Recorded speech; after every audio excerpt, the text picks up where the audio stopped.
Ratings ng It's Showtime tinapatan ng Eat Bulaga. Iyan ang pag-uusapan natin patungkol sa dalawang pananghaliang programa dito sa bansa.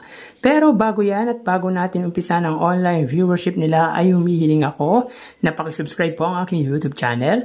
Pakilike and share natin po mga kaparokya para mas dumami pa po ang makapanood ng content natin. Maraming salamat po sa inyo mga kaparokya. So improving po mga kaparokya ang ratings ng It's Showtime ngayon.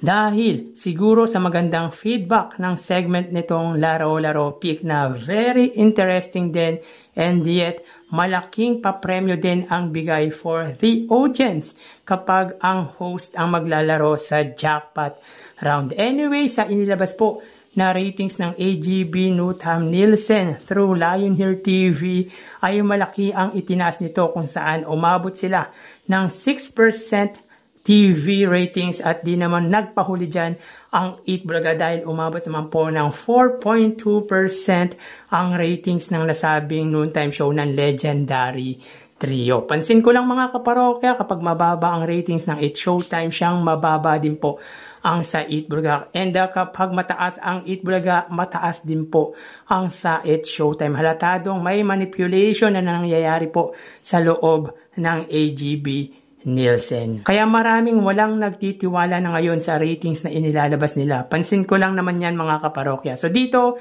ay 1.8% ang pagitan ng dalawang noontime shows. Lamang dyan, obviously, ang It's Showtime dahil sa lawak ng naaabot po ng GMA Network at may maayos pang signal. Unlike sa TV5 na limitado lang po ang naaabot at mahina pa ang signal nito. Plus factor pa po na 3 or 4 na TV station meron po ang It's Showtime. So para sa akin, wagi po dito pagdating sa ratings ang Eat Bulaga. Dahil ang 6% ratings na nakuha ng It's Showtime ay ratings lang po ng Eat Bulaga yan sa GMA Network back then. Samantalang hindi naman po naaabot ng It's Showtime ang 4% TV ratings nung time na nasa TV5 pa ang mga ito. Pero in fairness po mga kaparokya, from 4% going up to 6% po ang Eat Showtime. Ganun din po ang Eat Bulaga mga kaparokya. Well, naglalaro lang naman po sa 3 to 4 TV ratings ang percentage ng nasabing noontime show ng mga legit Dabarkads. So tara ating alamin ang online viewership ng dalawang bigating noontime shows. Para sa Eat Bulaga under TVJ Facebook page na may 3.5 million followers at sa It's Showtime naman po na may 19 million followers.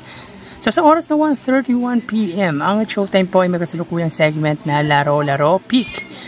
At para naman po sa Eat Bulaga, sila po ay may segment na The Clone. So dito mga kaparokya, ang It's Showtime po ay may 3,900 viewers. Samantalang ang Eat Bulaga naman po ay may 4,700 live viewers. So again, as of 1:31 PM, ang It's Showtime po ay may 4,000 viewers at ang Eat Bulaga ay may 4,700 live viewers. So dito mga kaparokya ay angat lamang po ng 7,000 views ang Eat Bulaga. So mapunta tayo mga kaparokya sa TV Network YouTube channel ng dalawang noontime shows. Para po sa It's Showtime under GMA Network YouTube channel na may 39.8 million subscribers at para naman po sa Eat Bulaga under TV5 YouTube channel na may 2.58 million subscribers. So sa oras na 1:32 PM ang It's Showtime under GMA Network, sila po ay may 28,000 viewers at para naman po sa Eat Bulaga under TV5 ay may 19,000 viewers.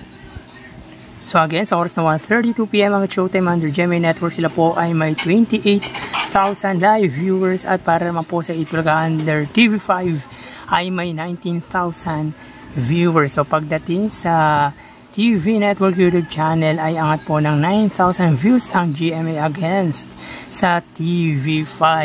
So mapunta tayo sa main YouTube channel ng dalawang noontime shows. Para po sa It's Showtime under ABS-CBN It's Showtime na may 2.68 million subscribers at sa Eat Bulaga under Eat Bulaga TVJ YouTube channel na may 1.64 million subscribers. So sa oras na 1:33 PM ang Showtime, sila po ay may 87,000 viewers. Ang Eat Bulaga mga kaparokya, sila po ay may 156,000 live viewers. So again, sa oras na 1:33 PM ang Eat Showtime, sila po ay may 87,000 live viewers. At ang Eat Bulaga naman po ay may 156,000 live viewers. So bali ang total na nakuha ng dalawang noontime shows ay, mga kaparokya, bali ang total na nakuha ng dalawang noontime shows para po sa Eat Showtime ay 119,000 viewers at sa Eat Bulaga ay 179,000 live viewers. So para sa Eat Showtime sa Facebook Live ay may 4,000 po sila. Sa TV Network YouTube channel ay 28,000 at 87,000 naman po sa main YouTube channel. At para sa Eat Bulaga, 4,000 sa kanilang Facebook Live, 19,000 sa TV Network YouTube channel at 156,000 naman po para sa main YouTube channel. So pagdating dito mga kaparokya, 60,000 views ang inilamang po ng Eat Bulaga against sa Eat Showtime ngayong araw po. So again, ang Eat Showtime ay may 119,000 total viewers at 179,000 total views naman po sa Eat Bulaga. So yun po, lumalabas sa kanilang online viewership as of 1:35 PM. So magpapaalam na po ako sa inyo mga parokya. Magsingat po tayo palagi. Thank you and God bless.